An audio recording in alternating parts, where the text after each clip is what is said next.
Abigail kufa nerubvumo rwako kuti Jesu Kristu ndiye Mwari. Chakubhabhatidza muzita raBaba neMwanakomana neMweya Mutsvene. Amen.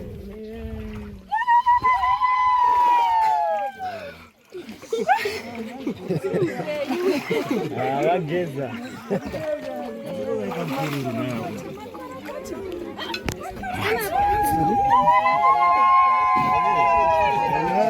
Toyambuka Jordan tizofamba mumweya kana toyambuka Jordan tizofamba mumweya mumweya mumweya mumweya mumweya mumweya mumweya tizofamba mumweya mumweya mumweya mumweya mumweya mumweya